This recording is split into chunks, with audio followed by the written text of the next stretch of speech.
रावण को श्री हनुमान जी की पूंछ से चिढ़ थी। बात साधारण है, लेकिन अगर देखा जाए तो पूंछ से ही क्यों चिढ़ थी? पूंछ शब्द में श्लेष है, अंग विशेष को तो पूंछ कहते ही हैं, और समाज में लौकिक प्रतिष्ठा को भी पूंछ कहते हैं।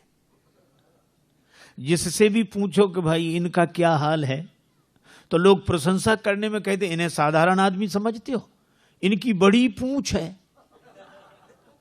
कुछ लोग तो कहते हैं इनकी यहां से लेके वहां तक पूंछ है, और आदमी खुश होता है कि हमारी पूंछ है।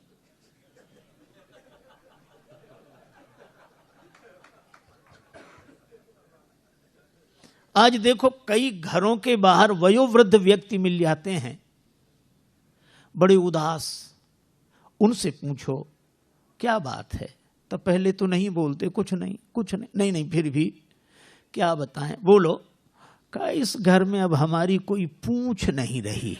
बोलो, रोना भी इसी बात का है कि पूंछ नहीं रही, और प्रशंसा भी इसी बात की है कि बड़ी पूंछ है। लोग कहते हैं उनके घर गए, चाय की कौन कहे, पानी तक के लिए नहीं पूछा। और मुझे लगता है कि सारे संसार में झगड़ा ही ये पूंछ का ही है, और हम चाहते हैं कि सबसे पहले हमें पूछो, फिर किसी को पूछो, चाहे मत पूछो। और रावण को भी श्री हनुमान जी की पूंछ से चिढ़ है, क्योंकि उसे लगता है कि हमारे यहां इनकी पूंछ।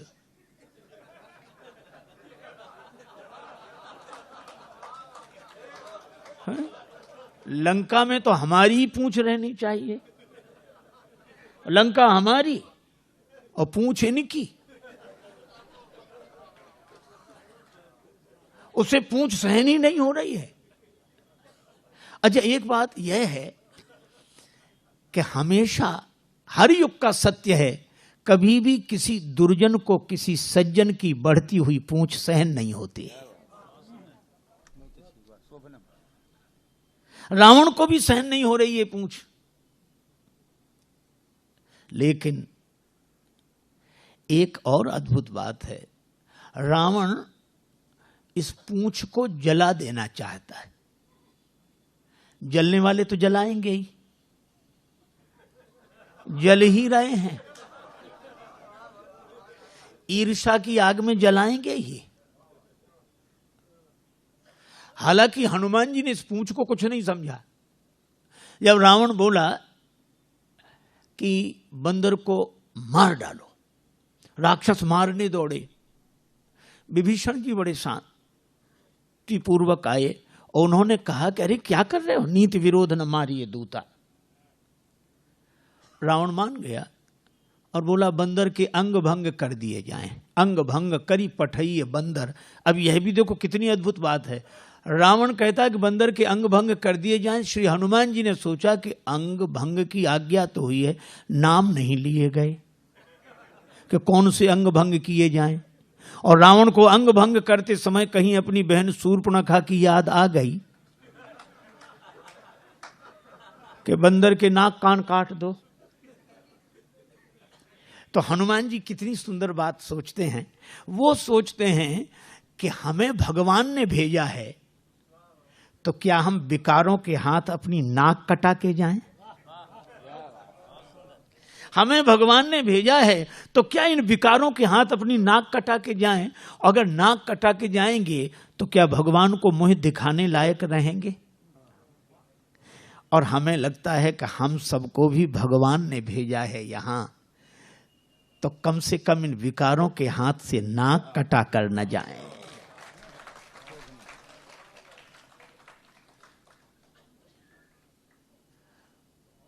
देखो, शूर्पणखा वासना के रूप में आई थी और इस वासना ने बड़ों बड़ों की नाक काट दी। अच्छा, नाक कटना मुहावरा भी है। आदमी की आंख गड़बड़ हो जाए, चश्मा लगा ले, कान गड़बड़ हो जाए, गमछा बांध ले, टोपी पहन ले, और नाक जाए तो मामला फिर कुछ छिपाने का बचता ही नहीं है। अच्छा, एक और अद्भुत बात है, इन श्री राम जी, लक्ष्मण जी, जानकी जी तीनों ने किया सत्संग। कोई ना हो, तीनों ही सत्संग करते हैं। अच्छा, सत्संग भी कहां करते हैं? पंचवटी में। और कितनी अद्भुत बात है, पंचवटी में सत्संग, अर्थात इस 5 तत्व का शरीर पाकर हमें सत्संग करना ही चाहिए। और कोई ना हो, कोई बात नहीं, लक्ष्मण जी पूछते हैं, राम जी उत्तर देते हैं, जानकी माता श्रोता हैं, तीन ही सत्संग कर रहे हैं। ज्ञान वैराग्य भक्ति का सत्संग हुआ और सत्संग के बाद शूर्पणखा आई। ये बड़ी अटपटी बात है, सत्संग के बाद शूर्पणखा, पहले आती तो समझ में आती, पर सत्संग के बाद आएगी ही, क्योंकि परीक्षा तो पढ़ाई के बाद ही आती है। सत्संगी सच्चे की कच्चे ये परीक्षा करने आई। पर धन्य है रामचरितमानस का यह प्रसंग कि इस वासना ने बड़ों बड़ों की नाक काट दी और उस वासना को नाक कान काट के विरूपीकरण कर दिया इन सत्संगियों ने। अगर सत्संग सच्चा हो तो वासना नाक कान नहीं काट पाती, वासना ही नाक कान कटा कर जाती है। तो हनुमान जी सोचते हैं कि हम रावण के यहां से नाक कान कटा के जाएं? नहीं, तो फिर नाक तो बनी रहे, पूंछ जाए तो जाए, पूंछ तो पीछे है। हनुमान जी ने एक काम किया, पूंछ लटक रही थी पीछे, दोनों हाथ से पूंछ को उठाया, माथे से लगाया। पूंछ को कभी चूमते हैं, फिर माथे से लगाते हैं, चूमते हैं, फिर माथे से। रावण ने देखा कि मामला क्या है। रावण तुरंत बोला, कपिके ममता पूंछ पर।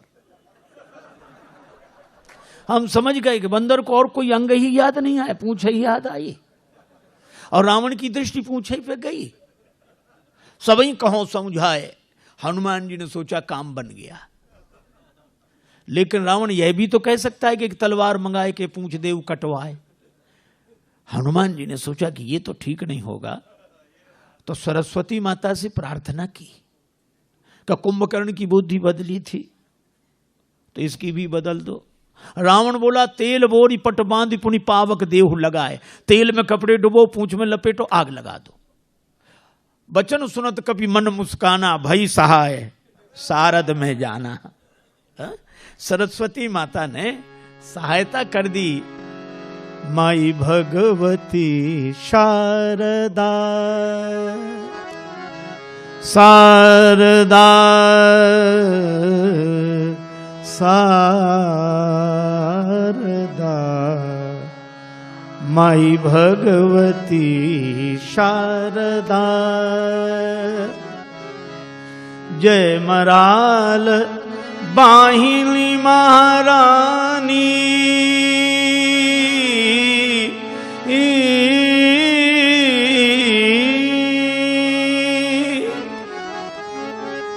महारानी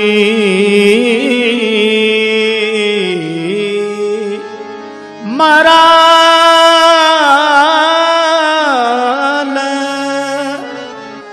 बाहिनी महारानी, बीणा पानी सकल गुण खानी, हरि भक्ति विमल वरदा, हरि भक्ति विमल वरदा, माई भगवती शारदा, शारदा भगवती शारदा। सरस्वती माता की कृपा। रावण बोला, तेल में कपड़े डुबो, पूंछ में लपेटो। लेकिन जहां का राजा ऐसा हो, प्रजा कोई कम है। लंका नगर निवासी बोले, तेल में क्यों, हमारे यहां घी की कोई कमी है क्या? रावण तेल में कपड़ा डुबाने की बात करता है, वो घी से शुरू करते हैं। रहा न नगर बसन घृत, घी खत्म। रावण के पास आए कि घी तो खत्म है। रावण बोला, मूर्खो, घी के लिए कहा किसने था? राक्षस बोले, हम समझ रहे थे कि बंदर की पूंछ में थोड़ा बहुत लगेगा। वो तो घी तो समाप्त और पूंछ तो बढ़ती ही जा रही है। तो क्या करें? एक काम करो, तेल बचा है, तेल में ही डुबो कपड़े। हनुमान जी के पास गए कि घी तो है नहीं, तेल ही है। हनुमान जी बोले जैसी जिसकी श्रद्धा हो ले आओ, हमें सब स्वीकार है।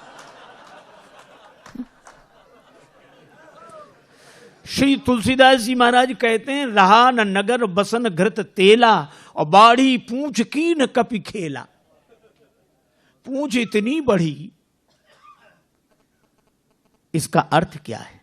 इसका अर्थ यही है कि जब जब कोई दुर्जन अपनी ईर्षा की आग में सज्जन की बढ़ती हुई प्रतिष्ठा की पूंछ को जलाने की चेष्टा करता है, तब तब भगवान की कृपा से वो पूंछ और बढ़ती है, प्रतिष्ठा और बढ़ती है। भगवान की कृपा, क्या बिगड़े पूंछ का? रावण कुछ सोच ही नहीं पा रहा। हनुमान जी ने सोचा कि एक बार नगर घूम के देख लेते तो ठीक था, क्योंकि हमारी पूंछ जलाने के लिए घर घर से सहयोग हुआ है।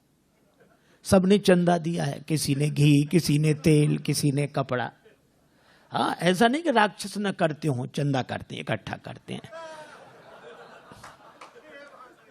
किसी का जीवन नष्ट करना हो तो ये बड़े प्रेम से। हनुमान जी भी सोच रहे थे कि प्रसाद भी तो वहां देना पड़ेगा जहां जहां से चंदा आया है। तब तक रावण बोला बंदर को नगर में घुमाओ। हनुमान जी बोले यही तो हम चाहते थे, लेकिन वाह, धन्य है श्री बजरंगबली। एक और अतुलित बलधामम, और दूसरी ओर शील कैसा। राक्षस मारहि चरण करहि बहु हांसी। लात मारते हैं, हंसी उड़ाते हैं, पर हनुमान जी तो कीन चाहूं निज प्रभु कर काजा। राम जी के बाण बनकर आए हैं। राम जू ने कपि पुंजन में सुत अंजनी को अपनाई के भेजो। माथे पे हाथ की छाह करी, कर मुंदरी हाथ गहाई के भेजो। राजस बैन न बोली सके, तब नैनन नीर बहाई के भेजो। संकट सीए को काटिवे को, हनुमान ही बाण बनाई के भेजो। हनुमान जी बाण बनकर आए हैं। अच्छा, और जानकी माता के सामने भी बोले। जानकी माता के सामने हनुमान जी ने यही कहा। माता ने जब हनुमान जी को देखा कि प्रभु ने मुझे भुला दिया, हनुमान जी बोले माता, प्रभु आपको भुला ही नहीं सकते। क्या प्रमाण है कि भुला दिया? का प्रमाण यही है कि चरण पर चंचुका प्रहार करने वाले जयंत के पीछे भगवान ने बाण लगा दिया, और हरण करने वाला अब तक आराम से बैठा है। हनुमान जी ने कहा कि जयंत के पीछे बाण, उस समय तो प्रभु के पास धनुष बाण नहीं था। सीता जी बोली कि वो सींक का बाण, जिन सींक और पुष्पों से मेरा श्रृंगार कर रहे थे, सींक का बाण लगाए। तो लोगों को तो सींक दिखती होगी। अरे लोगों को दिखती होगी सींक, पर प्रेरित मंत्र ब्रह्म सरधावा, भगवान का संकल्प था, बाण था वो। तो हनुमान जी बोले माता, जयंत के पीछे सींक के रूप में बाण लगाया, और हो सकता है कि हरण करने वाले के पीछे किसी और रूप में बाण को लगा दिया हो। तो हरण करने वाले के पीछे किस रूप में बाण को लगाया? तब हनुमान जी ने कहा, ये रघुपति बाण कृशानु। राम जी का बाण आपके सामने वानर नहीं खड़ा है, राम जी का बाण है। प्रमाण का जिम अमोघ रघुपति कर बाना, एही भांति चले हुए हनुमाना। जानकी माता बोली हनुमान तुमने बता दिया, नहीं तो मैं जान ही ना पाती। हनुमान जी ने कहा त्राहि माता त्राहि, मैं आपको क्या बताऊंगा। सही बात तो यह है कि आपने जान लिया था मेरे बिना बताए। जानकी माता बोली हमने कब जाना? कहा जब रावण आपको डरा धमका रहा था, तब आपने सोचा क्या मैं यहां अकेली हूं? तो मन में तुरंत आया कि नहीं, असमन समुझी, ऐसा समझकर मन कहत जान की, खल सुधि नहीं रघुवीर बान के। अगर इतर कथाओं का आश्रय न लिया जाए तो राम जी का बाण तो हनुमान जी ही हैं। और श्री हनुमान जी राम जी के बाण, अच्छा बाण तो चलते हम लोगों ने देखे होंगे, वैसे न देखे हो तो टीवी सीरियल में, महाभारत रामायण में बाण चलते हैं, लेकिन इन बाणों के पांव नहीं देखे होंगे। दिखे कहीं किसी को बाण के पांव? पांव है नहीं और चलते हैं। इसका अर्थ है बिना साधन के गति होती इनकी। साधन नहीं है पर गति होती है। और मैं कहता हूं कि जो राम जी के हाथ का बाण बन गया, उसकी गति भगवान के हाथ में होती है, साधन में नहीं। तो हनुमान जी तो राम जी के बाण हैं। चाहे कोई कुछ भी कहे सुने। पूरी लंका घूम कर आए, देख लिया विभीषण जी के घर से कुछ नहीं आया। हनुमान जी ने सोचा इन्हें प्रसाद भी नहीं देना है, जिनने चंदा ही नहीं दिया इन्हें काहे का प्रसाद। और जब आग लगी तब देखो कितनी अद्भुत बात है, आग तो खुद बता देती कि हम लग गए। आग हनुमान जी को देखनी पड़ी कि सचमुच लग गई। पावक जरत दीख हनुमंता, अग्नि उन्हें नहीं जला रही है, उन्होंने देखा कि आग लग गई। और जो कितना बढ़िया काम किया। हनुमान जी कहते हैं कि जब बड़ी पूंछ देखकर बड़ों बड़ों को आग लगे और पूंछ में आग लगावें, तब अपने को छोटा ही बन जाना चाहिए। भयउ परम लघु रूप तुरंता, हनुमान जी तुरंत छोटे हो गए। और छोटे हुए तो ब्रह्मा के बनाए हुए बंधन से निकल गए। उस जो ब्रह्मास्त्र में बंधे थे उससे निबुक चढ़े वो कभी कनक अटारी। और जो छोटा बनकर विधि विधान के बंधन से बाहर निकल जाता है, बाहर निकलते ही वह इतना बड़ा होता है भगवान की कृपा से कि आकाश को छूता है। और हनुमान जी ने तो बाल दी विशाल विकराल ज्वाल जाल, मानो लंक लील बेको काल रसना पसारी है। ऐसा रावण देखते ही रह गया। जो राक्षस सब देख रहे हैं, बचाओ बचाओ। रावण कहता है चिंता मत करो। राक्षस बोले अजीब, हम मर रहे हैं ये कहते चिंता मत करो। रावण ने बड़ी चेष्टा की, बादल बुलाए, पर हवा इतनी तेज कि पानी कहीं बरसाएं, बादल गिरे कहीं। बादल कहते हम फैसला ही नहीं कर पा रहे कहां से बरसें कि लंका में गिरे पानी। रावण बोला एक तरफ हटो। प्रलय के बादल बुलाए, प्रलय पयोधि बोले, पर वो पानी बरसे तो आग और बढ़े। बड़ी समस्या। अंत में जल गई लंका की नहीं। और हनुमान जी की पूंछ का कुछ नहीं बिगड़ा। मैं भी कहता हूं कितनी भी आग लगी दिखाई दे, विरोध की आग, वो विरोध की आग नहीं है। आपने देखा होगा हाथी जब चलता है झूमते हुए चलता है, भगवान हाथी की तरह। लेकिन एक हाथी किसी गांव में आ जाए तो गांव भर के वयोवृद्ध श्रद्धालु हाथ जोड़कर खड़े हो जाते हैं। अब क्या कहते हैं छोटे बच्चों, हाथ जोड़ो, गणेश जी हैं। गणेश जी के हाथ जोड़े जाते हैं। गणेश जी के भाव से हाथी के हाथ जोड़े जाते हैं। शायद कोई पशु ऐसा हो जिसके इतने हाथ जोड़े जाते हो जितने हाथी के। लेकिन दूसरी विडंबना भी है। ये तो सही है कि सबसे ज्यादा हाथ हाथी के जोड़े जाते हैं, पर विडंबना यह है कि जितने भौंकने वाले इसके पीछे पड़ते हैं, शायद किसी के पीछे पड़ते हो।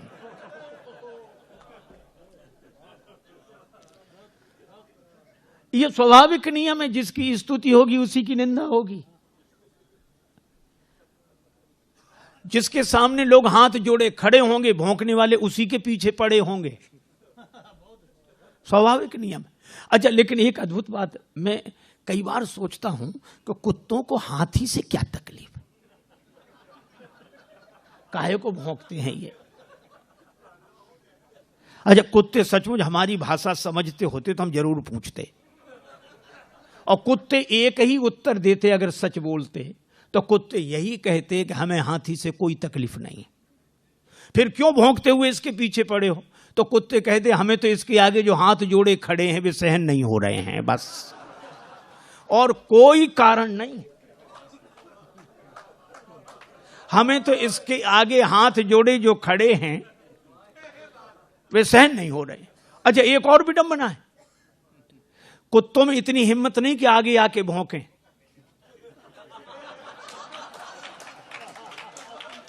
कुत्ते कभी आगे आके भौंकते नहीं, और पीछे भौंकना बंद करते नहीं है। लेकिन इसके बाद भी हाथी की चाल में मस्ती रहती है कि झूमते हुए हाथी की तरह सहज ही चले सकल जग स्वामी, मनहु मंजुवर कुंजर गामी। है हाथी की तरह। क्यों?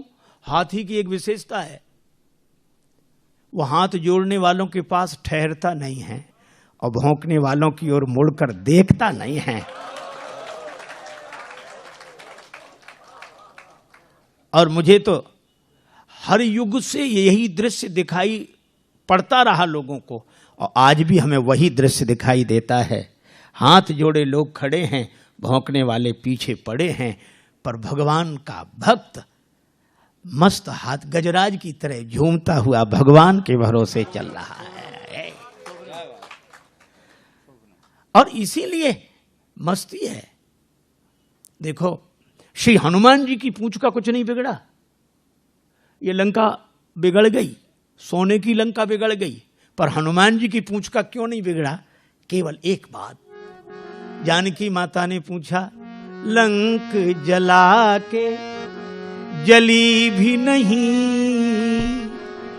जानकी माता पूछती है, लंक जला के जली भी नहीं, हनुमंत विचित्र है पूंछ तुम्हारी। हनुमान, बड़ी अद्भुत पूंछ है, लंका जला के भी नहीं जली। कौन सा जादू भरा इसमें, कौन सा जादू राजेश भरा, हंसी पूछती हैं मिथिलेश दुलारी। कौन सा जादू है हनुमान तुम्हारी पूंछ में? हनुमान जी ने कहा कि माता, बोले कपी ही राघव आगे हैं। हृदय में आगे राम जी हैं। बोले कपी ही राघव आगे हैं, और पीछे है पूंछ रहस्य है भारी। हृदय में आगे राम जी हैं और पीछे मेरी पूंछ है, तो अर्थ इतना ही सा है कि वानर को भला पूछता कौन, श्री राम के पीछे है पूंछ हमारी। इस वानर को कौन पूछता? राम जी आगे हैं और राम जी के कारण ही मेरी पूंछ है। और जिस पूंछ के आगे भगवान हृदय में विराजमान हो, उसे पूंछ के पीछे नहीं पड़ना पड़ता, पूंछ उसके पीछे पड़ जाती है। और इसीलिए हनुमान जी की यह पूंछ की महिमा है, जिसका रावण कभी कुछ नहीं बिगाड़ सका। और आज तक हनुमान जी की पूंछ है। राम ते अधिक राम कर दासा।